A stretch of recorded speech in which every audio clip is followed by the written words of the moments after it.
September 2024 attacks. According to its findings, more than 40 bombs were dropped by militants in Koutruk and Kadangband villages, leading to the death of 31-year-old woman and severe injuries to her 6-year-old daughter. The key figure behind the drone bombing has been identified as K Kipgen, who procured drones and batteries from Delhi-based Mayank Sharma and Rohtak-based Vikram Chaudhary, paying in cash and online. The NIA FIR states that the attack took place on September 1st, 2024, when militants launched an assault on Koutruk using sophisticated weapons and grenades dropped from drones. Former Manipur CM Biren Singh had earlier claimed that the drone bombs were used in the attacks. The NIA's confirmation now validates the use of drones in the attack, marking a significant development in the ongoing investigation. The report categorically states that 40 bombs were dropped by militants in September 2024. The drones used to drop bombs on Koutruk and Kadangband. On this, I am joined by Major General Ashwani Sivach and PK Mishra, former ADG BSF. I'll straight away go to Mr. Mishra. Mr. Mishra, this completely rejigs the game. Earlier, there were conflicting reports. Now, NIA, in its submission, has stated that the drones were procured. But one thing which really catches my eye is that people were thinking that the drones were coming from Myanmar across the border. These chaps were purchasing them from Haryana and Delhi. Delhi. Yes, Karthika, what NIA has brought it out. I could visualize how Kipgen from Matmung, he is the person who brought it, who could procure it after paying it online from Haryana and Delhi. It is something surprising. And they were used, and in fact, there were experts to handle this. And just see these drones, they were capable of flying from 500 meters up to 15 kilometers range, and they can carry bombs and they can carry hand grenades also, and they can well visualize, they can take the photograph of the targets, and they can watch the target also pretty well. It is, in fact, we were first thinking that it came from Myanmar, but it is a surprising issue that NIA could find it out, and the way the drones were taken to these areas, to the hills, to fire on Koutruk areas and Sanjam areas, the Kadangband areas. In fact, they were carried by an ambulance from Limakong area. From Limakong, that is, in fact, from Imphal towards left side, and it was taken to these areas, and from the hills they were fired. And in fact, the drones, Mr. Mishra, Mr. Mishra, that is the nitty-gritty. Yeah. Larger issue is, General Sivach, I mean, so what do you do with the dual-use technology? You know, these are not war drones. I mean to say, these drones are available here. So how do disturbed states deal with this dual-use technology? It is a great challenge to our Indian security forces.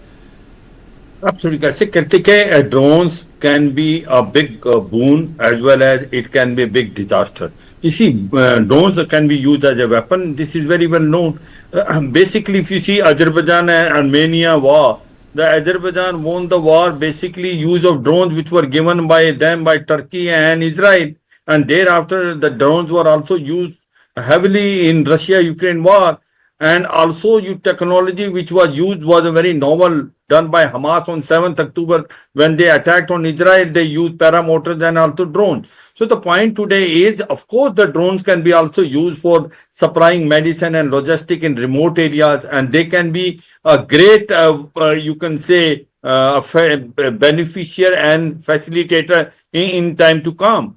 But the problem is that you have to make strict laws, because drones can be misused and the drone technology can be misused. Now, we have been thinking all the time that drones have been coming from China. Obviously, they are coming from China, because China, why it comes in, it is easy to smuggle from Myanmar. Second thing is, drones are very common nowadays. It can be easily packed in a very small packet and then can be assembled here, and then the weapon can be put. You know, in this case, a case in point which we want to know and how it has happened is that the supplier being a local only from Rohtak as well as from Delhi, and these drones were bought online and they were procured from there and they were used in the Imphal Valley, and this has created a confusion. 40 hand grenades were dropped and they acted like a weapon. So the point today is twofold. One is that you have to make a very strict law within the country. The drones cannot be manufactured by anyone and everyone, and drones can't be given to anyone. There has to be a proper license. And the second thing what we have to be very sure is that you have to ensure the drones do not come from outside. It's very easy to get a drone from Chinese. You remember what is happening on basically in J&K border and also in Punjab border. The drones which are used by Pakistan ISI are being used for sending drugs as well as weapons, and they can travel almost about 500 to 1,000 kilometers inside because they have that much stamina. So the point is strict laws have to make locally that the drones cannot be used by the local vendor. There has to be proper license. If these drones fall into the hands of overcount worker and sleeper cell, you don't need enemy from outside. The enemy will be within your own country. But there is also another issue, Mr. Mishra. There was an intense phase when people claimed that the drones were used. Now NIA has confirmed it that the bombs were dropped. Suddenly it stopped. How did it happen? Yes, I think when it was known that the drones were used and the bombs were dropped from the drones, and there was in fact the security agencies, they came to know that the drones were used, and those hills from where the drones were fired, because the distance was, because I spoke to one of the eyewitnesses who has seen the drones dropping the bombs. I spoke to him at Sanjam. I told the drones Mr. Mishra, came my from question the hills. is, Mr. Mishra, my question is, why did it stop? Yeah, it stopped because you see that immediately the heavy vehicles were immediately covered by the security forces, and they could not get a place to launch it. And that was the reason. And in fact, there was an operation immediately on the 2nd of September after the second round was dropped, and near Mayank one drone was also used. And after that, the security forces tried to climb up the hills. That is why the drones could not be used, and they were totally hidden. General Sivaj, if you recall that the drone bombing and the protest and agitation that took place was one of the worst phases which Imphal Valley underwent. Now everything is much better than what it was. There is a lot of I would say, not to use the word peace, but there is some sense of normalcy. But in this case, Bangladesh wants to give permission to Starlink. You have the issue of drones. Has the military theatre changed in Northeast because of these technological leaps and bounds that we are witnessing in defense warfare? Drones were not there in 1990s. You have drones.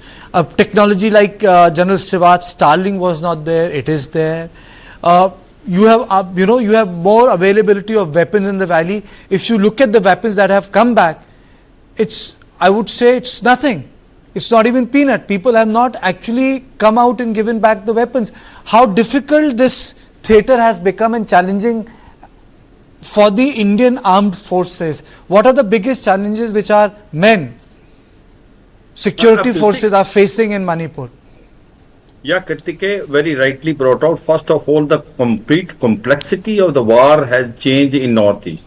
You see, Northeast, the peace has prevailed because Sheikh Hasina government has cooperated with the Indian government, and all those extremist camps which were there in Chittagong Hills were overnight thrown out. Whether it was NSN, IM, Kaplang, PLA, Ulfa and NDFB. Now, one danger is that these extremist camps may come again, and they can use this technology like drones. They don't have to come inside. And in case the drones are used from Bangladesh inside Northeast, it can really create a havoc. At the same time, the drones are also coming from Manipur. There is no denying the fact your drugs is coming, your weapons are coming, and very rightly you brought out. We have been telling in your program that there are about 20,000 illegal weapons already circulating in Manipur. And the present government, which is of President rule, has said there is amnesty given for 7 or 10 days. If you give your weapon, no action will be taken. But the response has not been very encouraging. It has been lukewarm. Having said so, I fully agree that the environment is still charged. But what is good thing happening as on today in Manipur is the people have more confidence and faith in President rule. Twofold. One is they feel that there will be impartiality. the central government agencies which are there, they are totally impartial, whether it is Assam Rifle, whether it is a paramilitary force or Indian Army. So they have got now confidence, both Mathis and Kuki. I think it is a start of a new beginning. We must encash on that. At the same time, the security forces should tighten up this. It must be an eye-opener as the drones being used, the locally made drones being used as a weapon system. I suppose that's the eye-opener. We have to take care of this. And Northeast can be a big challenge in case drones are used in any part of Northeast. So I suppose a new strategy has to be made. You have to now go all out. But I am very certain now, after imposition of president rule in Manipur, things will fall in place, because the intention is very noble. And Ajay Kumar Bhalla, who is the governor now, he means business. Almost unified command has come up. Whatever you could make out, the complete freedom of action has been given to security forces, and they are acting in a very strong manner. Impartiality is the key word in Manipur, which is liked by both Mathis and Kukis. And the distrust which is there between the two communities will slowly but surely will be reduced, and you will find peace prevailing. But I certainly say these weapons which are still there in the society has to be got back, and that can only be done by doing a coordinated search operation, and also sealing the border between Myanmar and Manipur, and ensuring this free movement regime is done away with. But Mr. Mishra, this is an ancillary question. I have read the reports. It's turning out to be a big challenge for the state government to demobilize the so-called village volunteers, the so-called these vigilante forces. It's turning out to be a big challenge. I mean to say, when the government did its job, there was a protest. When you do that in hill areas, there is a protest. It's very challenging. The village volunteer forces, they come up from both the communities. That's from Kukis and also from Maithis, and they took up the arms, they looted the armory. They are telling that we wanted to protect ourselves, and there were no other option than to loot armories and to take the weapons. And in fact, it's very difficult, because you see, as they are telling the government that until and unless the Maithis, they cannot be protected in those areas, particularly on the movement of while moving on national highways, or even in Imphal East and Imphal West also in their own areas. They want protection, and because of this, from the hillside they are being fired at, they want their village volunteer force to be there. And even the Kukis also, the Kukiju community also, they are having their village volunteer force. At you see, while going from Imphal to Bishnupur, once you cross Bishnupur, you find the village volunteer forces of Kukis. They are available there. So it's very, because they are already armed, and these arms they are there which were looted from armory, and these arms are there which have come from Myanmar also. There will be difficulty to get this challenge, to tell them that you village volunteer forces should not be armed with dangerous weapons like AKs and MI-14 and MI-16 weapons. It's very dangerous, and they have to be de-armed, and all of them, they have to surrender the weapons. Absolutely. Even if Mr. Ajay. Absolutely. I thank you both. I thank Mr. Mishra. I've really run short of time. General Sivacha, I've really run short of time. But this was an important story that needed to be done. Earlier, there were conflicting claims. But the fact that the drones were used, it had to be put on record. That NIA investigation says that the drones were used, putting an end to a controversial issue. On the other side of the break, we will discuss how rescue teams are racing against time to save the people trapped in Telangana tunnel. So don't go away.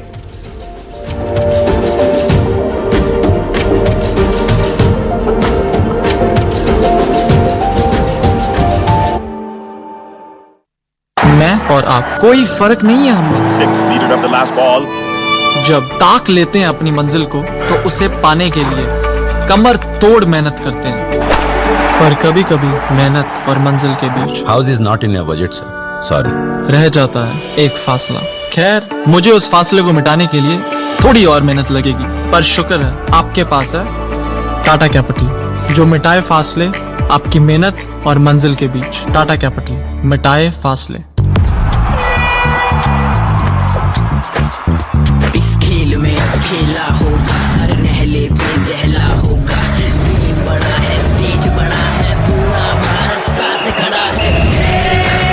We are the tigers, साथ खड़ा है। We are the tigers, game बड़ा है। Dribble like a rap, pass, pass, pass, pass, pass, setting up the trap, kick it hard in the ball, chuck, there for the ball. We are the tigers, chuck there for the ball. We are the tigers, chuck there for the ball. We are the tigers, chuck there for the ball. We are the tigers, chuck there for the ball. Chuck there for the ball.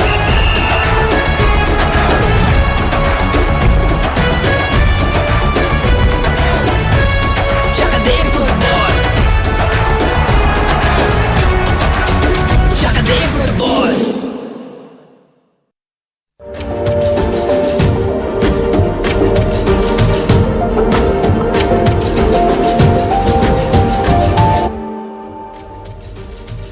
Rescuers are racing against time to save 8 workers trapped for over 50 hours in a collapsed tunnel in Telangana's Srisailam left bank canal project, hindered by piled up muck, continuous water seepage and unstable debris. The operation remains challenging. The last 150 meters pose the biggest hurdle, with water accumulation and shifting boulders making progress slow. Teams from Larsen & Turbo, IIT Madras and Uttarakhand, including specialists, have joined forces with the Army, NDRF, SDRF and Navy commandos to clear debris and pump out water.